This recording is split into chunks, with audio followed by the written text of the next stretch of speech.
হস্তমৈথুন করা ভালো নাকি খারাপ? বীর্য ফেলার জন্য তৈরি হয় নাকি শরীরে জমানোর জন্য? এতদিন ধরে যে হস্তমৈথুন করে বীর্যনাশ করেছি এর জন্য কি ভবিষ্যতে কোনো প্রবলেম হবে?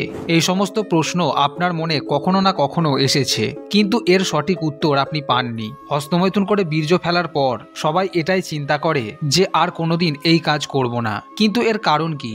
হস্তমৈথুন শরীরকে দুর্বল বানিয়ে তোলে, ব্যক্তি ক্রমশ চিকন হয়ে যায়। এর প্রমাণ যারা হস্তমৈথুন করে তারা ভালোভাবেই জানেন, তাই তারা হস্তমৈথুন করার পর পস্তায় যে ইস আবার করে ফেললাম। কিন্তু এই কাজ খারাপ জানা সত্ত্বেও ব্যক্তি অশ্লীল ভিডিও দেখে আর নিজেকে সামলাতে পারে না, কারণ আমাদের শরীরে বীর্যের পাওয়ার এতটাই বেশি যে সেই বীর্যকে শরীরে ধারণ করে রাখাটাই একটা চ্যালেঞ্জের ব্যাপার। ব্যক্তি ইচ্ছে করেও এই বীর্যকে ধরে রাখতে পারে না। সে যদি জোর করে পিচকারি নাড়ানো ছেড়েও দেয় তবুও নাইট ফলসের মাধ্যমে তার বীর্য বেরিয়ে যায়। তবে এর কি কোনো সমাধান নেই? এভাবেই কি ব্যক্তির জীবন ফ্রাস্ট্রেশনের মধ্যে দিয়ে কাটবে? তো এই সবই জানবো আজ এই ভিডিওতে, তাই ভিডিওটি সম্পূর্ণ অবশ্যই দেখুন। প্রথমে জানবো হস্তমৈথুন কি খারাপ।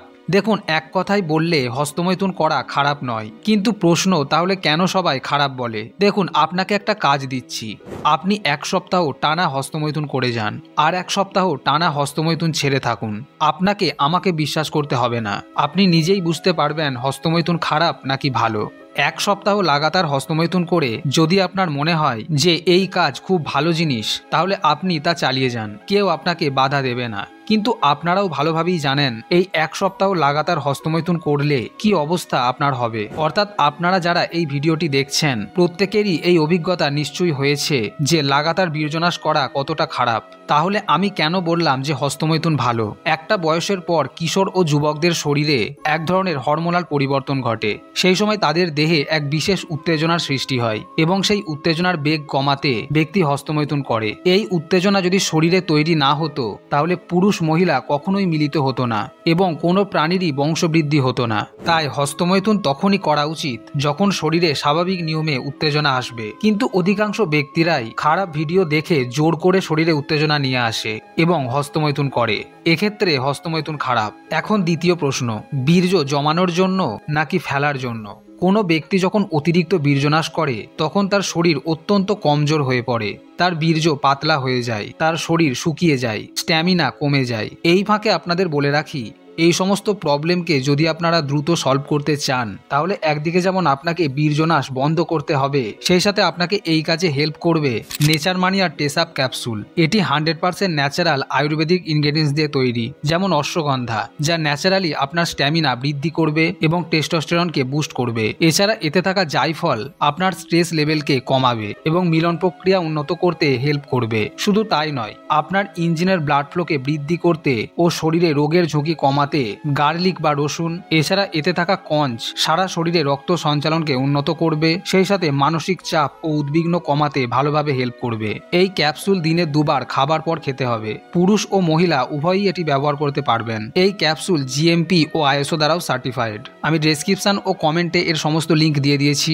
আপনি সেখান থেকে প্রোডাক্টটি চেক আউট ও বাই করতে পারেন। তো এই হলো অতিরিক্ত বীর্যনাশের ফল। কিন্তু যারা ব্রহ্মচারী, বীর্য রক্ষাকারী, বীর্যকে শরীরে ধারণ করতে শেখে, তাদের শরীর অত্যন্ত পাওয়ারফুল হয়ে ওঠে, তাদের ব্রেন ও মেমোরি স্ট্রং ও শক্তিশালীতে পরিণত হয়, তাদের দেহে এক আশ্চর্য ঊর্জা ও চমক দেখা দেয় এবং সেই সব ব্যক্তি কাজে সঠিকভাবে ফোকাস করতে পারে ও জীবনে সহজেই সফলতা অর্জন করে। এবার আপনি প্রশ্ন করতে পারেন যে আমি এতদিন ধরে যে বীর্যনাশ করেছি এর ফলে কি ভবিষ্যতে কোনো সমস্যা হবে?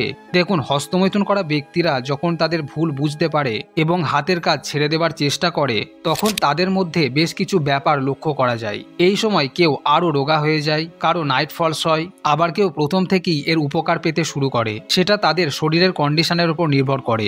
মোট কথা এই, হস্তমৈথুন ছাড়ার প্রথম দিকেই যা প্রবলেম হবার হবে, ভবিষ্যতে এর কোনো খারাপ প্রভাব পড়বে না।